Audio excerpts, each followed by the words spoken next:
Okay, welcome back guys. Now we are discussing about the digestion inside the stomach, and also we are discussing about the important pathological correlations. Okay, just now we have discussed about the 𝗠𝐫𝐞𝐻 syndrome. Now after that, now in this video, let's start with the second pathological integration, that's the pernicious anemia. So what exactly is this pernicious anemia? Okay, what exactly is this pernicious anemia? Okay, see, in this pernicious anemia, there are these autoimmune antibodies present. Okay, in pernicious anemia, these autoantibodies are present.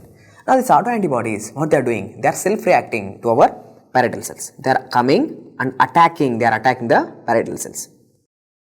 They are attacking parietal cells. Now, we all know the parietal cells are the oxyntic cells. Now, these parietal cells, they will produce two important hormones. Okay, the parietal cells produce two important hormones. What are the two important hormones coming from the parietal cells? Now, I shouldn't say hormones. The two important secretions from the parietal cell are HCl, okay, acid, and intrinsic factor. Okay, acid and intrinsic factor.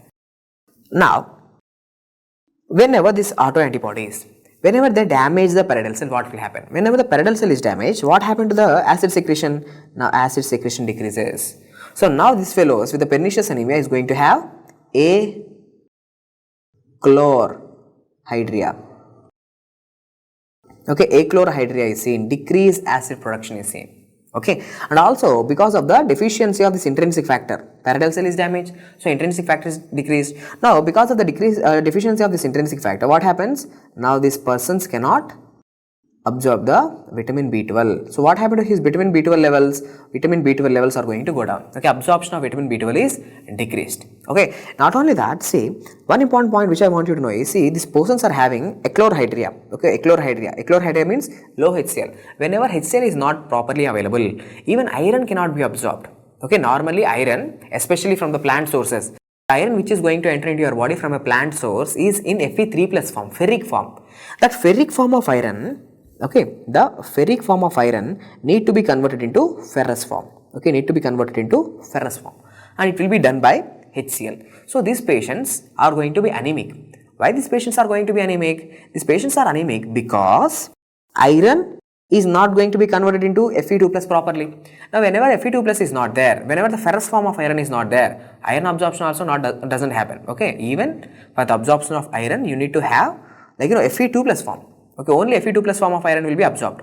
So, now 𝐒𝐽-hydria, less acid, less Fe2+ available.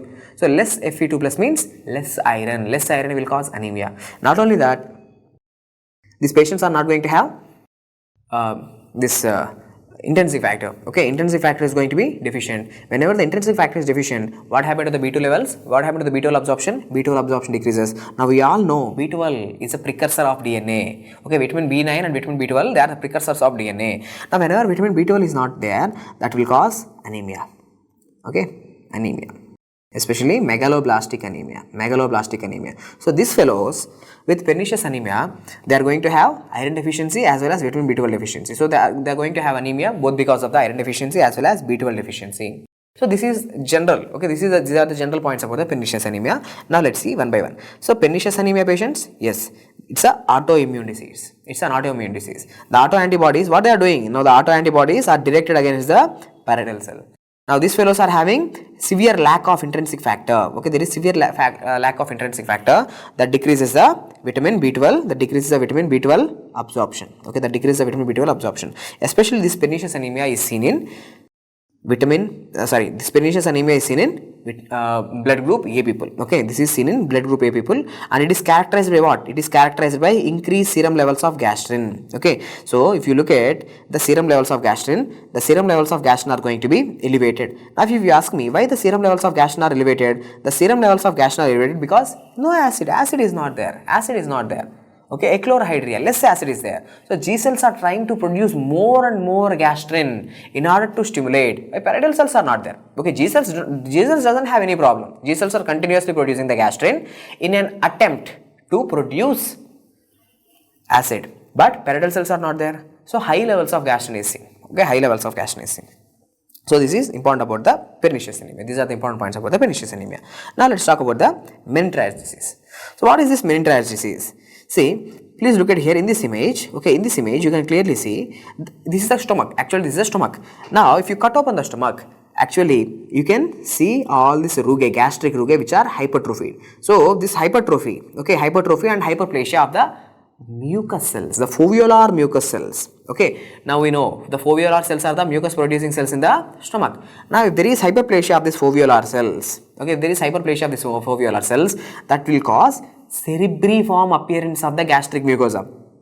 See, now the gastric mucosa, now what it is looking like? It is looking like a brain. Okay, it's looking like a brain. So, this is called a cerebriform appearance of the gastric mucosa or gastric, okay, which is seen in the Menetrier disease. I just want you to know for this for the image based question. Okay, they will give you this image and they will ask you, what is this? This is the cerebriform appearance of the gastric rugae. Okay, now after this, let's also discuss some important concepts. Okay, let's also discuss some important concepts. Why taking non-steroidal anti-inflammatory drugs will cause the peptic ulcers? Okay, why taking non-steroidal anti-inflammatory drugs will cause the ulcers? Why we are discussing all this? Why? Because GI secretion, GI secretions. Okay, in the stomach, which secretion is there? Acid secretion. So, something related to acid. Okay, now if you take a non-steroidal anti-inflammatory drug, you will develop ulcers. Why? Think like this. Okay, now you are having some muscle pain. Okay, you are having some muscle pain. Now, if you go to a pharmacist or a doctor, what he will prescribe you? He is going to prescribe you a painkiller. Along with the painkiller, definitely he is going to prescribe you to take some drug like pantoprazole, esomeprazole, Rantac, Gelusil, something kind of drug. Why? Why along with painkiller you need to take a Rantac, rabeprazole, pantoprazole, esomeprazole, okay, ranitidine, cimetidine? Why you need to take? Why? Because here is the answer. See, when you take non-steroidal anti-inflammatory drugs alone. Now, yes, non-steroidal anti-inflammatory drugs are painkillers, no doubt. Now, what they will do? They will inhibit cyclooxygenase pathway in your body. Cyclooxygenase pathway is inhibited. Now, we all know the cyclooxygenase pathway is needed for the production of prostaglandins. Now, cyclooxygenase pathway is inhibited. So, what happened to the prostaglandin levels? Prostaglandin levels goes down. Yes, prostaglandins are the painkillers. So, whenever the prostaglandin levels are going down, automatically pain decreases. Prostaglandins are like cytokines, are inflammatory mediators. They cause the pain, no doubt. Now, when the prostaglandin levels are going down, cytokines are getting decreased, inflammatory mediators are going down, so pain decreases automatically. But, okay, one problem is treated, okay, pain is decreased. But also remember, prostaglandins are the vasodilators. Okay, prostaglandins are vasodilators. Now, in this person's body, prostaglandin levels goes down. So, what happened to the vessels? The vessels will undergo vasoconstriction. Now, whenever there is vasoconstriction, what happened to the blood flow? Blood flow decreases. Whenever there is vasoconstriction, resistance increases. Resistance for the blood flow increases. Now, prostaglandins are decreased. Now, blood flow through the blood vessels decreases. To where? To all the body, but also say, now less blood is going to the GIT also. Now, less blood is going to the stomach also. So, what happens? Remember, for the proper production of the mucosa, okay, for the proper production of the GIT secretions, especially the mucosal secretion, you need to have a good blood supply. A good blood supply is a protective factor from the peptic ulcers. Now, whenever blood flow decreases, what happened to the amount of mucosa which is produced in the stomach? The amount of mucosa is decreased. The mucosal lining will become thin or atrophied. Okay, the mucosa will become atrophied. Now, when the mucosa has become atrophied, even a little damage can, even a little acid can cause damage to the mucosa. So, the acid will damage the mucosa, that will lead to the ulcers. Okay, so that's the reason why taking NSAIDs, non-steroidal anti-inflammatory drugs, will cause ulcers in the stomach. So, what you have to do? So, after taking the non-steroidal anti-inflammatory drug, you are also supposed to take some proton pump inhibitors, which will decrease the acid production. Okay, you are decreasing the mucosa, also decrease the amount of acid produced. Okay, also decrease the acid production, so there won't be any ulcers. Okay, so that there won't be any ulcers. So, all the time NSAIDs should be combined with some proton pump inhibitors. Okay, now after this, let's come back to our topic. Now, our topic is digestion inside the stomach. Okay, digestion inside the stomach. Now, here in the stomach, there are all these glands present. Okay, what are these glands? The gastric glands. Okay, gastric glands. Now, gastric glands, they are producing different enzymes. Now, say one such enzyme is gastric lipase. Gastric lipase is coming from which cell? Gastric lipase is coming from chief cells. Chief cells produce gastric lipase. Chief cells produce pepsinogen. Now, what they will do? See, the gastric lipase is going to help in digestion of the lipids, no doubt. Okay. Now, this pepsinogen, the pepsinogen will be converted into pepsin, and pepsin will help in digestion of proteins.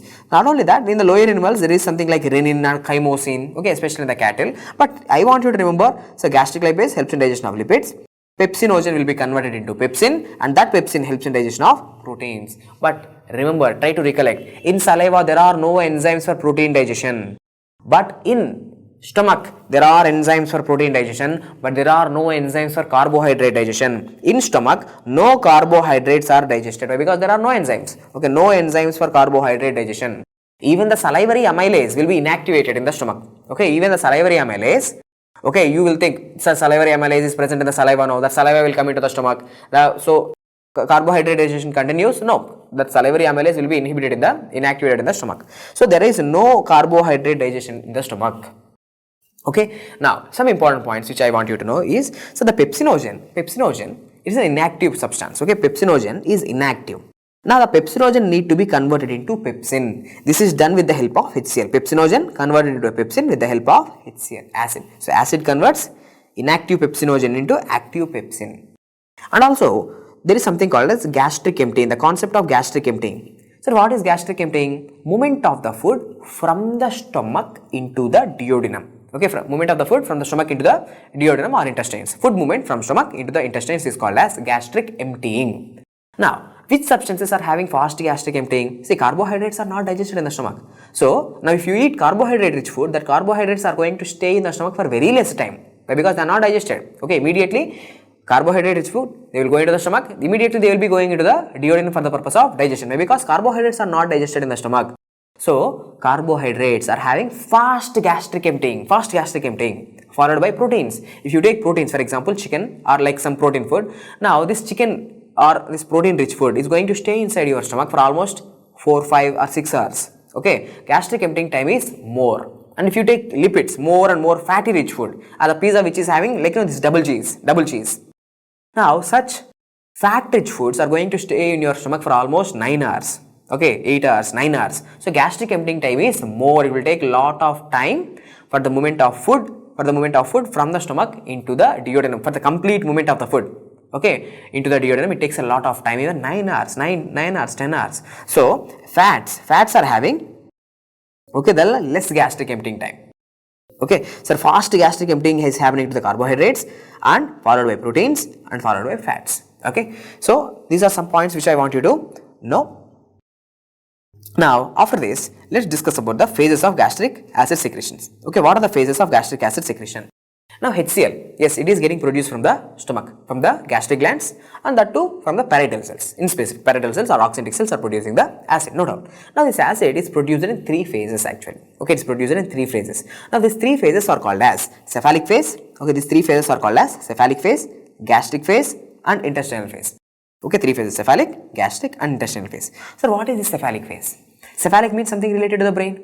Now, try to understand like this. Now, you start to think about the food.